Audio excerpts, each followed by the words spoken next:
What's going on, ladies and gentlemen? My name is Al Mecca. I welcome everybody to Conversations. We got the legendary D.O.C. in the building. How you doing this evening, my brother? I am too blessed, kinfolk. How about yourself? Man, I'm good. You know, just watching a little bit of the draft and whatnot. Yeah. All right. So we're gonna start off here. Musically, starting out. What really inspired you to get into the music? Probably my dad, my father. He Mm-hmm. sang a lot around the house, and I was always into him singing, and so that probably made me want to get involved in it. Okay. Okay. So it was like a family thing. Oh yeah, oh yeah. Oh, okay. Did you like sing in church and all that, or just had a group or just around the house? Not just around the house. Holidays, and he was into it, and he probably used to sing in a group when he was a young guy, but that was before I got here. But he swore before he can sing, and he can a little bit, and I used to dig it. That's what's up. That's what's up. And it just kind of just brought you into everything. That's what's happening. So when did you start exploring your musical talents? Uh, Man, probably sixth grade. Sixth grade, I was in talent shows singing and, expressing myself. Um, One thing led to another, and it progressed. And when rap came, it was pretty easy for me. Okay, okay. Hey, That's what's what's up, Harry? Bro, I'm doing an interview. What are you doing? Okay, wait till I get done. Take me 10 minutes. up. That's And it's what's up. I literally just got here. you know what I'm saying? That's what's up. I'm So, so, 47, just to let so you know. Go ahead, brother. what what was the hip hop artist that really inspired you to get into rap? When rap first came, it was Run, Run DMC. They really that's really what set me off. But during that golden age, it was a whole bunch of them. Yeah. Big Daddy and KRS, and Slick Rick, and Cool J and Dougie Fresh, Public Enemy. Uh, then I started hearing West Coast guys like King T uh, and Egyptian Love and those kinds of records. Yeah. And it's a lot of people inspired me though. Okay. Now, when you started doing music, especially like that first album, it it was incredible. Like, what was the inspiration behind a lot of the tracks on your first project? Because you played so many styles. It's like, man, this dude can rap to literally anything. What? How that come up? I mean, it it just came up, and I prided myself on being able to rap over anything. That was and so and that's just what I did, kinfolk. It was what it was. Say, well, what, like just put it on and you'll kill it. Like that's it. I like to think if I'd have kept developing, I would have developed into an earlier version of Kendrick. Cause to me, he seems to be able to do anything. He don't have a set way. He does it all kinds of ways. Yeah. And for a lot of the younger generation who don't really understand back then, especially if you really called yourself being one of the nicest, you you rap to everything, no matter the tempo, like Kane used to have like a lot of joints like that on his albums. Oh yeah. Like, let me show you how to really do this shit. Oh, he's still to this day. He's still on that to this day, showing cats how to do it. It's Yeah, a bit of a lost art, but it seems to be having a renaissance right now where those kind of things are becoming cool. You know, yeah, style and wordplay and purpose and shit that means something. right. Um, that shit is kind of coming back around. Yeah, it's just getting back to the essence. I think everything, always comes full circle and whatnot. Now, what's one of the things like you've been through a lot? Most people understand the story of everything you've been through. What was like the main thing that kept you inspired?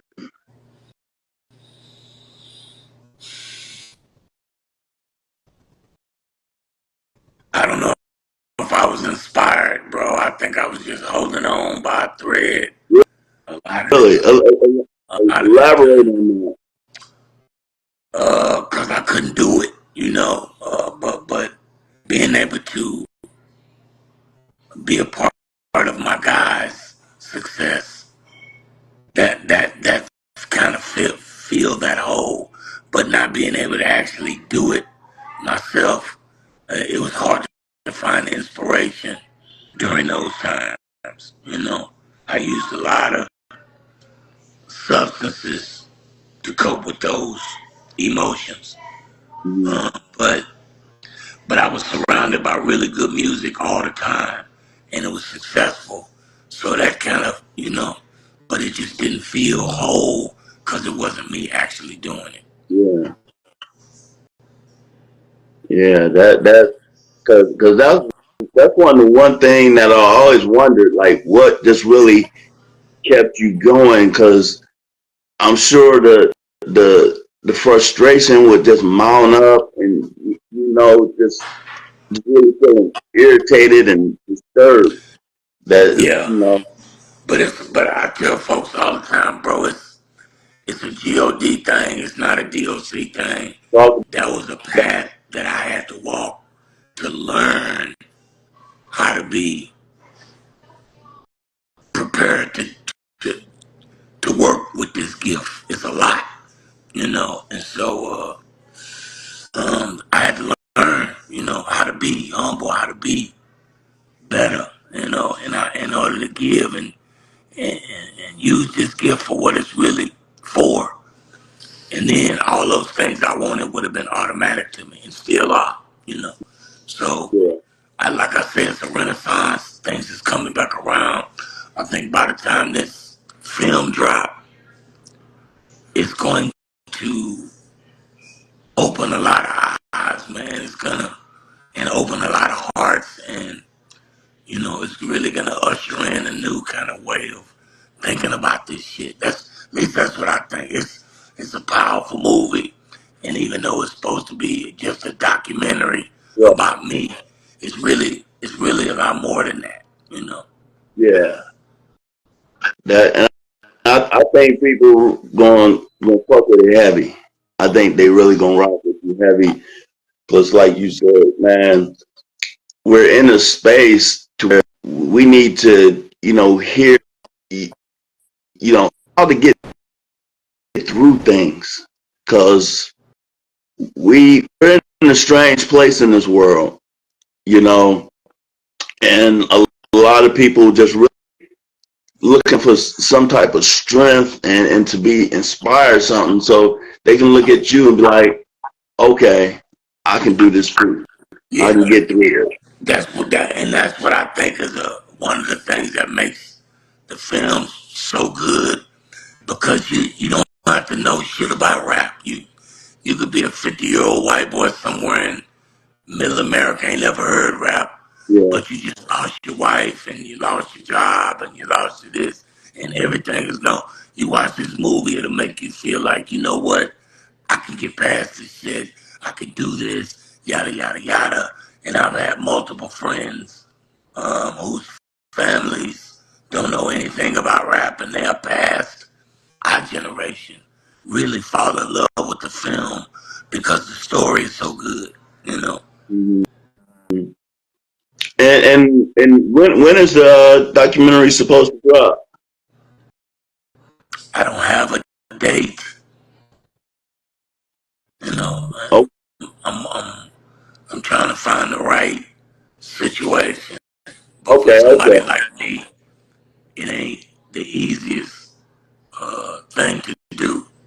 But I'm in I'm in a different space than I was the first time around.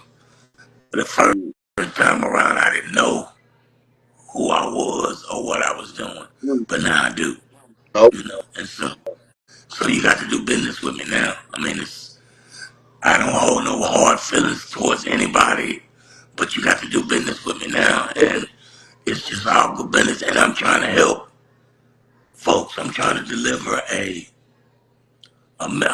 message that can resonate and change, you know, attitudes and move hearts and all of that good shit. yeah. And it almost feel like they don't want that, you know. But I don't know.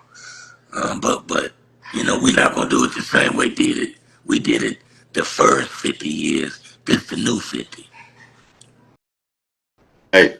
And I think, you know, it does seem wild how whenever, especially a brother or sister really trying to send a positive message, it gets a lot of pushback. That's all right.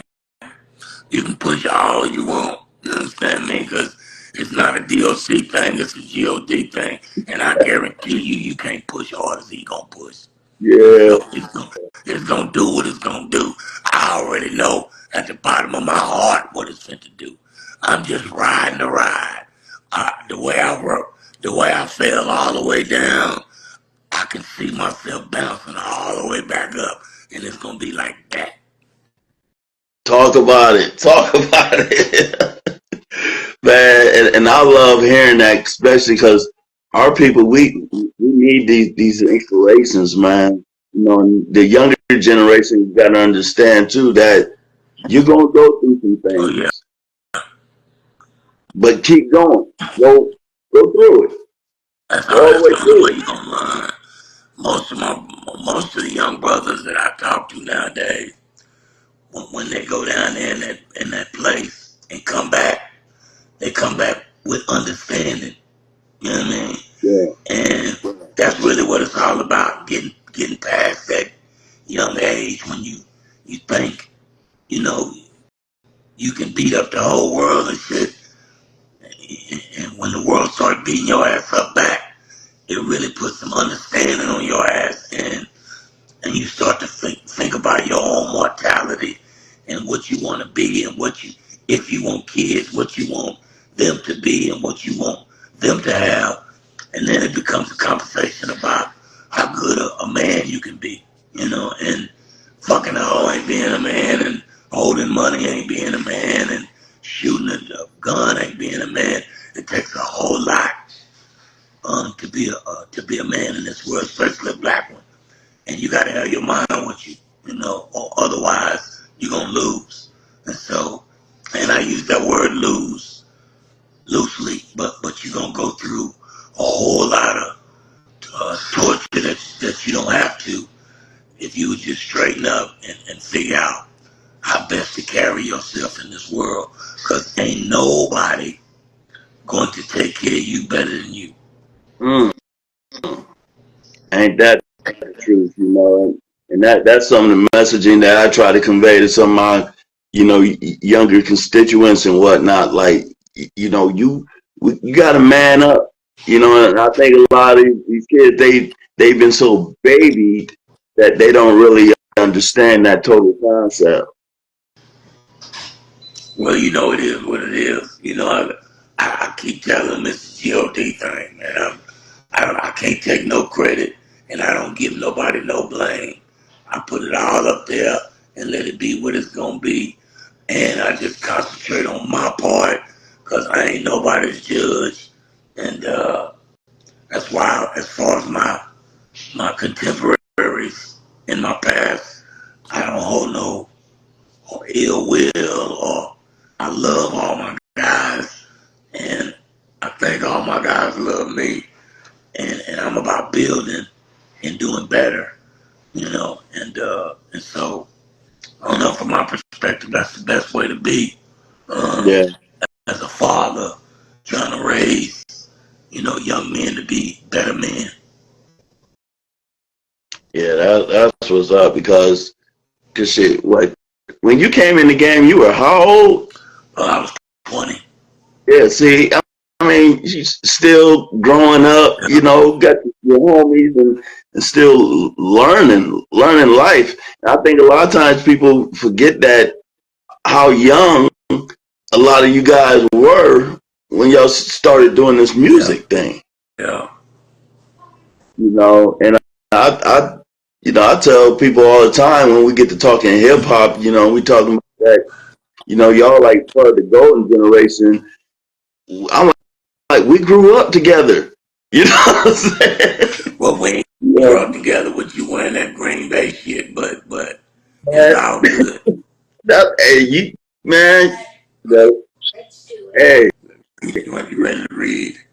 Okay, give me 5 minutes. That's get, not my noodles are gonna be ready.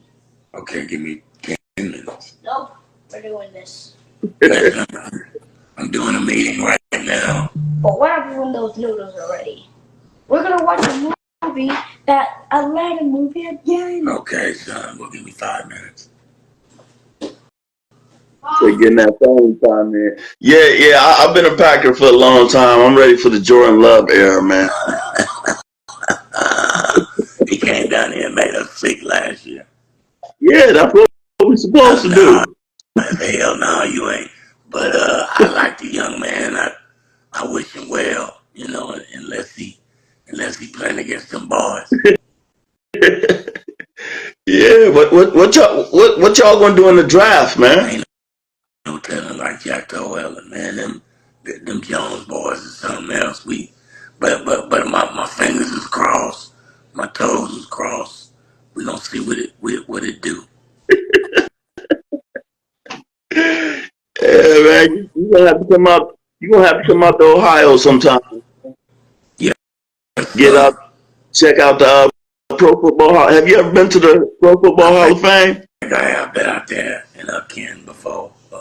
Okay. Just passing through though. I don't know if I went to the hall.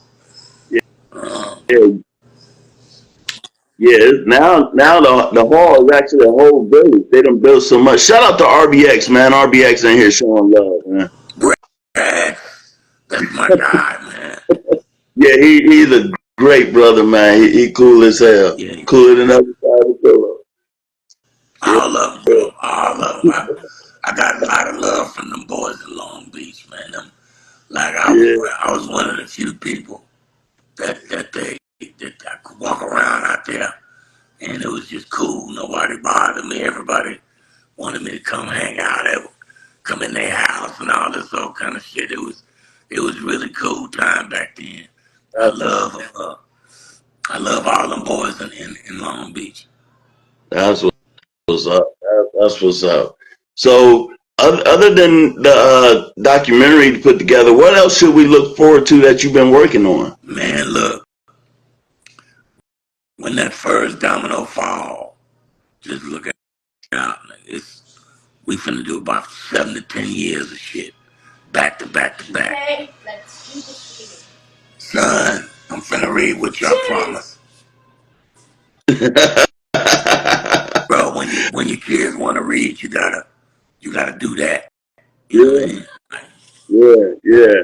Yeah, we ain't gonna keep you too long, but I do have one thing. What advice would you have for inspiring artists that's really trying to get into this music thing right now? What advice would you have for them?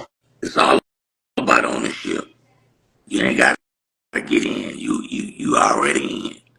The world is such that you can create your own machine, make your own money.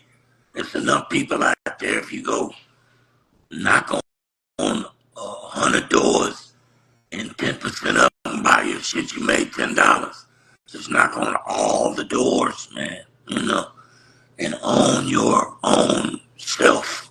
Uh, because when they say sell your soul, I don't know, if that just means from my perspective is when you sign on the dotted line, there's things that you can and can't do anymore that would either be in your best interest or something that you want to do, that you really want to do, you can't do, because you don't own that right anymore. I don't think it's your soul, but you give away so much when you depend on that machine. Now, for some folks, it's a great thing, but it ain't for everybody. And you should be careful about how you involve yourself with it. But ownership is what it's all about. But that said, some of a whole lot is better than all or nothing. So it's structure. None of your business. Go get it, cause you got it. What's up? That's what's up. Man, everybody, we got the legendary D.O.C. I'm Al Mecca. My brother, I thank you so much, first of all, for your contributions. I remember just riding around listening to your shit, acting like a little young fool. You know what Me I'm saying? too. And most importantly, I want to thank you for your time today because I know this is going to touch and inspire somebody. And like I tell people, conversations is not about, we don't do gossip, drama, clickbait. I guess I'm a swear, but we just want to inspire people and have a positive outlook and talk to grown That's men. right. You know, and grown men, in my opinion, grown men don't sit around and gossip about other grown men every day, all day. Being a square is cool, man. Being a Yeah, square is the shit. Don't think being a square is weak or soft, cause a square will whoop your ass. Uh, but being a square is being a thoughtful human being, man. Being a man is being a great father and raising your kids up so that in a place where they can be safe and grow and learn and don't lean so much on these systems to raise your child. These school systems and all of this shit they put together to create complexes in your child's mind because one remembers shit more than the other one. Develop your own children from the inside out. Quit letting these people develop your child from the outside in. And let's take our shit back. Starting with us. yeah, yes, absolutely, man. You know, and I respect your growth process, man, because I know for you to grow to be the man you are now, I know that was a hell of a journey mentally and spiritually. But and I'm sure I speak for all your fans. We love where you're at now. I We, appreciate it. you I know, because we know it's tough, but we love where you're at. I just like seeing you healthy, smiling, and up shining and doing your thing, man. Then, especially like that, and building your family, you can't lose. That's right. That's it. That's the cornerstone. I tell folks when I talk to them now, uh, what we saw or what I felt for those 30 years was destruction, was actually construction. Like when the Twin Towers fell, it didn't take but a hot second for the motherfuckers to go top to bottom. That was destruction. But when the motherfuckers was made, it took a long time to build them things from the bottom all the way up to the top. Yeah, But when it got to the top, boy, it was a thing to see. And so, if I understood when that crash happened, that it was a moment in time, it wasn't the destruction, it was the beginning of the construction, then I would have lived my life a little differently up here. But I had to go through that in order to understand and give these lessons I'm going to be able to give now. I realized that. And then it's all a G.O.D. time, my nigga. I put that shit first, so I don't have no more problem. There it is. There it is. Man, thank you so much for your time. Go ahead, man. Read your book to your son, man. I Get it appreciate in. you. I appreciate you, man. God bless you. God bless you, man. I'll talk to All you right, man. again. Peace.